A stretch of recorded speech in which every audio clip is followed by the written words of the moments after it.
Exactly 8 years ago this month, I stood in this very room and looked forward to a future in which the nations of this region would drive the forces of terrorism and extremism, drive them right out of existence, and take your place among the proudest, most prosperous, most successful nations anywhere in the world as leaders of a modern and rising Middle East. So exciting, so exciting.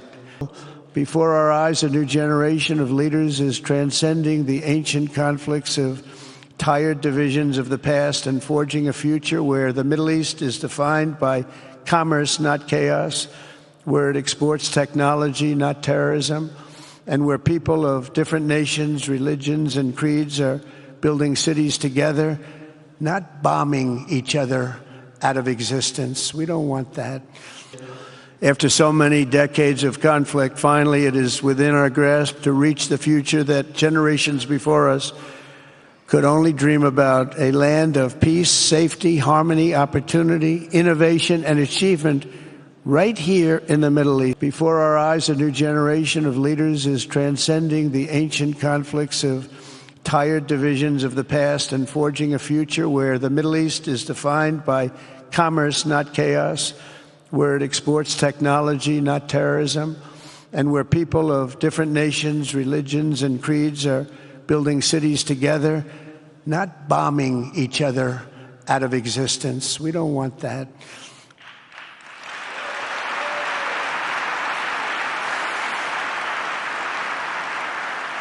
And it's crucial for the wider world to note this great transformation has not come from Western interventionists or flying people in beautiful planes giving you lectures on how to live and how to govern your own affairs. No, the gleaming marvels of Riyadh and Abu Dhabi were not created by the so-called nation builders, neocons, or liberal nonprofits like those who spent trillions and trillions of dollars failing to develop Kabul, Baghdad, so many other cities. Instead, the birth of a modern Middle East has been brought by the people of the region themselves, the people that are right here, the people that have lived here all their lives, developing your own sovereign countries, pursuing your own unique visions and charting your own destinies in your own way. It's really incredible what you've done.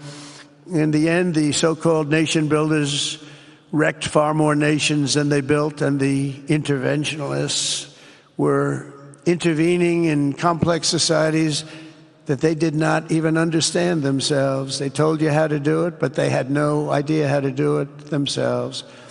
But with that said, Iran can have a much brighter future, but will never allow America and its allies to be threatened with terrorism or nuclear attack. The choice is theirs to make. We really want them to be a successful country. We want them to be a wonderful, safe, great country. But they cannot have a nuclear weapon. This is an offer that will not last forever. The time is right now for them to choose. Right now, we don't have a lot of time to wait. Yet I'm here today not merely to condemn the past chaos of Iran's leaders, but to offer them a new path and a much better path toward a far better and more hopeful future.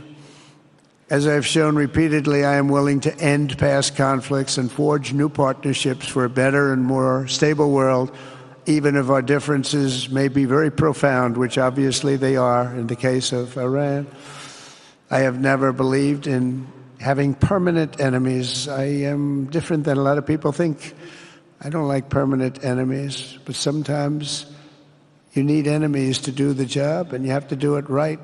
Enemies get you motivated. In fact, some of the closest friends of the United States of America are nations we fought wars against in generations past, and now they're our friends and our allies. Subscribe to One India and never miss an update.